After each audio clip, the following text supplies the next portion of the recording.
Assalamualaikum warahmatullahi wabarakatuh. Perkenalkan teman-teman, nama saya Sabila Nur Anissa. Saya duduk di kelas 4 SD Negeri 09 Kota Jambi.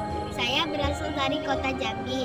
Di kesempatan kali ini saya diberikan kesempatan untuk menceritakan kembali cerita rakyat Jambi yang berjudul Putri Pinang Masa, di mana menjadi asal muasal nama Kota Jambi. Alkisah, di pantai timur Pulau Sumatera terdapat kerajaan. Kerajaan itu sangat kaya karena memiliki banyak tambang minyak tanah. Baginda penguasa kerajaan itu belum memiliki permaisuri, sedangkan usia beliau semakin bertambah dan membuat keluarga cemas karena belum memiliki keturunan untuk penerus kerajaan. Suatu hari Baginda mendengar kabar dari pembantunya bahwa ada gadis cantik dari daerah Minangkabau yang bernama Putri Pinang Masa. Putri Pinang Masa terkenal akan kecantikannya. Kulitnya putih kemerah-merahan seperti namanya, yaitu bagai kulit pinang yang masak. Siapa yang memandangnya pasti akan terpesona. Akan tetapi ada sifat yang kurang terpuji pada gadis itu. Ia menyukai harta benda, emas permata, dan rumah yang indah. Kesukaannya pada duniawi lama-kelamaan membuatnya menjadi tamak. Setelah lamaran Baginda datang, ia menerimanya, bukan karena ia suka sama Baginda, melainkan karena kerakusannya pada harta dan benda. Baiklah, saya terima lamaran Baginda dengan syarat Baginda membuatkan saya istana dalam satu malam. Karena Baginda sangat menyukainya, Baginda pun menyanggupi permintaannya. Baginda mulai mengumpulkan rakyat dan ahli pertukangan. Beliau menyuruh rakyat dan tukang untuk bekerja dengan cepat, karena istana harus jadi dalam satu malam. Beribu-ribu tukang pandai dikerahkan di tempat itu juga, dipasangi beribu-ribu lampu agar terang benderang. Baginda berkeliling memeriksa orang yang sedang bekerja. Setelah pembangunan hampir selesai dengan sempurna, Putri Pinang Masa khawatir. Permintaannya membuat istana dalam satu malam hanyalah alasan supaya ia tidak menikah dengan Baginda.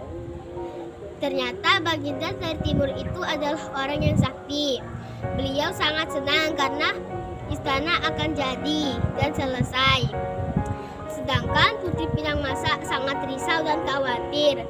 Ia mendapatkan ide untuk pergi ke setiap kandang sangat risau dan khawatir. Ia mendapatkan ide untuk pergi ke setiap kandang ayam dan menyalakan lampu yang sangat terang. Ayam-ayam mengira hari sudah siang dan mulai berkokok. Kukuruyuk, kukuruyuk. Baginda dan para pekerja pun terkejut. Dengan berhati-hati berkata, "Sudah, hentikan pekerjaan ini. Kita telah kalah. Perjanjiannya sampai ayam berkokok. Istana ini sudah jadi. Mengapa? Sebenarnya ini belum pagi benar. Tidak seharusnya ayam berkokok. Perjanjiannya sampai ayam berkokok bersaut-sautan. Istana ini sudah jadi. Sudah, pulanglah kalian ke tempat masing-masing." Akan tetapi Baginda masih berdiri di depan istana itu. Hati beliau hancur. Harapan beliau putus di tengah jalan. Putri Pinang Masa datang menemuinya. "Baginda, Anda telah kalah. Baginda, Anda telah gagal memenuhi permintaan saya." Baginda bertanya kepada Putri Pinang Masa, "Putri, apakah emas dan harta itu penting bagimu?" "Oh ya, tentu penting sekali, sangat penting." Baginda menyerahkan istana yang belum jadi itu kepada Putri Pinang Masa. Selain itu juga beliau menyerahkan emas dan permata kepadanya. Juga diserahkan kepadanya. Setelah menyerahkan harta dan benda, Baginda kembali ke timur. Putri Pinang Masa terbelalai karena harta yang diberikannya itu sangat banyak. Walaupun ia tidak jadi dinikahinya, Putri Pinang Masa pun sempat berpikir untuk menguasai lebih banyak lagi harta yang dimiliki Baginda. Ia sempat berpikir untuk menyerang kerajaan timur. Mula-mula harta yang diberikan Baginda dijualnya dan menyewa prajurit-prajurit tertentu. Ia menyerang kerajaan timur setelah mengetahui kelemahan kerajaan timur. Baginda tidak mengetahui akan mendapatkan serangan mendadak seperti itu. Dalam peperangan itu pun beliau kalah dan Baginda kalah dan Putri Pinangmasa berhasil menjadi raja di tempat itu.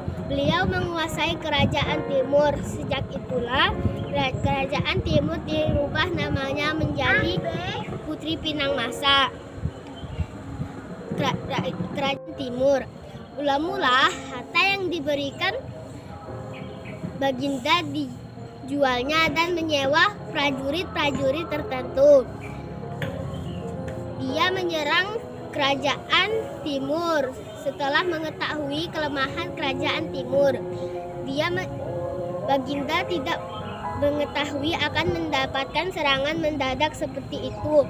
Dalam peperangan itu pun beliau kalah dan Baginda kalah dan Putri Pinangmasa berhasil menjadi raja di tempat itu. Beliau menguasai kerajaan timur. Sejak itulah kerajaan timur dirubah namanya menjadi Putri Pinangmasa.